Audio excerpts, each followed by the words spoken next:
I don't believe it. I never thought I'd ever meet you. Pardon me, but we'd prefer... It's all right, Miss Miller. I'd like to speak to the inspector. Unfortunately, just a constable, Lady Westmacott. I'm reading The Vicarage in the Mirror right now, for the 5th time at least. That's nice, Constable... Zellner. Anton Jakob Zellner. This is my companion, Miss Miller. A pleasure.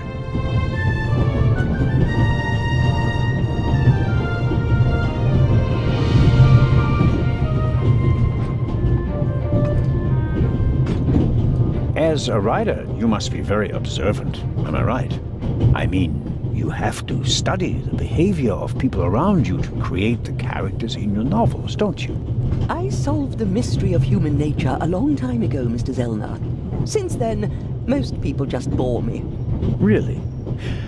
I had the impression you were eyeing me suspiciously as I came in. What do you want to know, Constable? What are you doing here, if I may ask? Are you on holiday? Holiday? Yes, so to speak. The first and last holiday of my life. Madam? I've been writing since I was a little girl. It became my job. And now I've stopped. So, this must be a holiday. You quit writing? Impossible. I have all of your books. Your Detective Partout is my favorite character.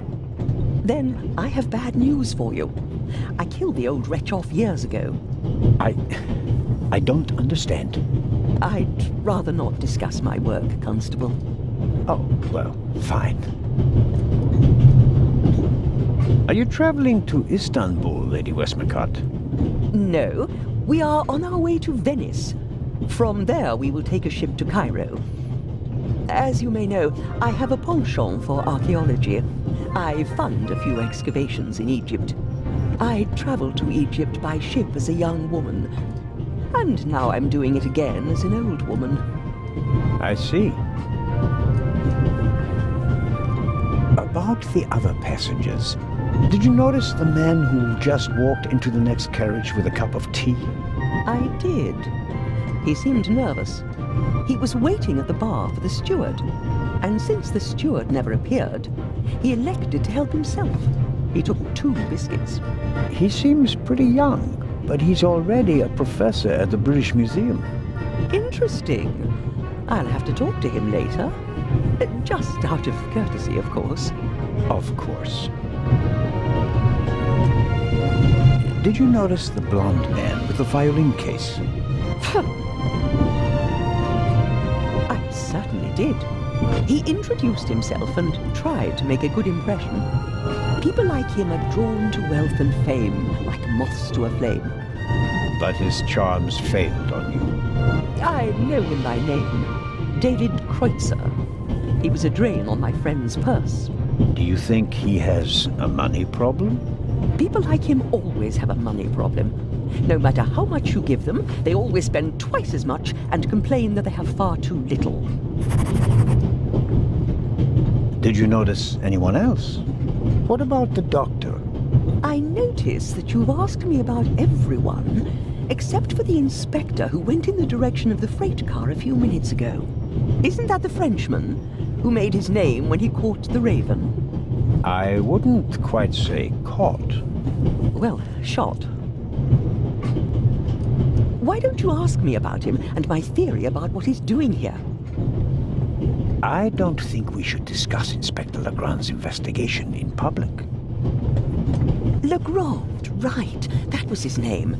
Will he save the day again? Or will you, Constable? As much as I'd like to keep talking, duty calls. You were right. Madam? I did observe you as you came in. You seemed so eager. It's been a long time since I've had a chance to prove myself, madam. And this is it. Your chance. I do hope so. Then grab it. Even small people can make big changes. as my friend Ronald likes to say. I shall do my best.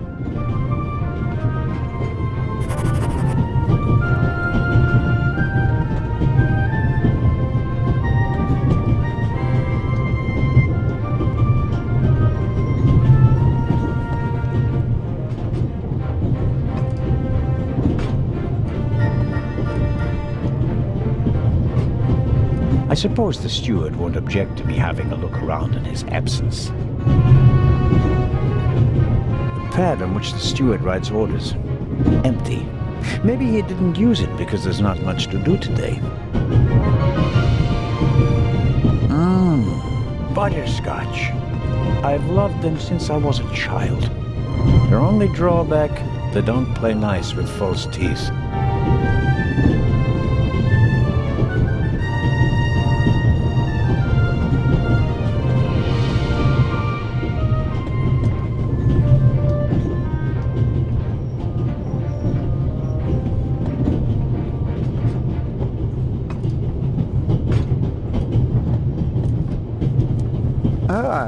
Mr.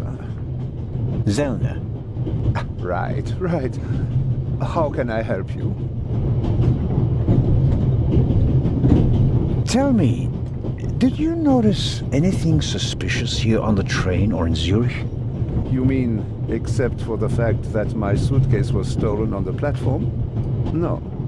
Is there any reason to be concerned? No, just routine. Constable Zellner, please don't think I'm naive. I spotted the inspector from Interpol. Legrand is his name, if I recall correctly. Legrand. If you say so. At the train station in Zurich, he put a cash box into the safe, and then kept close watch as it was loaded onto the train. Don't tell me that a man at his pay grade routinely tramps across the Alps just to keep an eye on cash boxes. A cash box? Like the ones you'd find in safe deposit boxes? Precisely. And I believe we both have a good idea just what's inside. I do indeed have a theory, but what's yours? A ruby was stolen in London. One of the legendary Eyes of the Sphinx. The second jewel, an emerald, is rumored to be in a Swiss bank vault, if I remember correctly. Both jewels were supposed to be exhibited together in Cairo for the first time in 50 years. It does make one wonder. Indeed. Any news about the robbery in London? Quite something, wasn't it? It must have been professionals. The way they disabled one of the best security systems in the world. Most impressive. People were injured.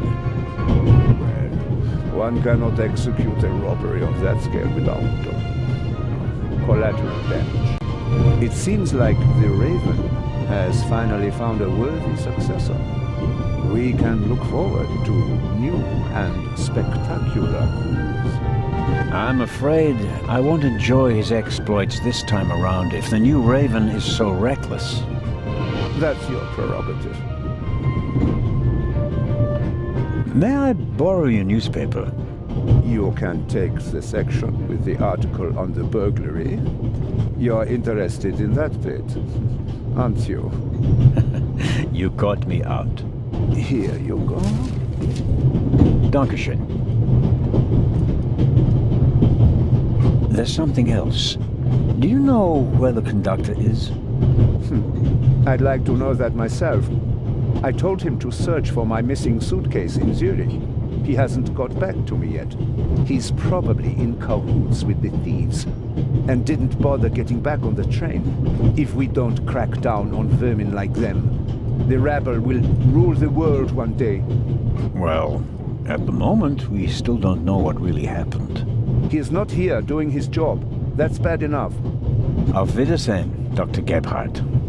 Goodbye, Constable. It was a pleasant chat, really.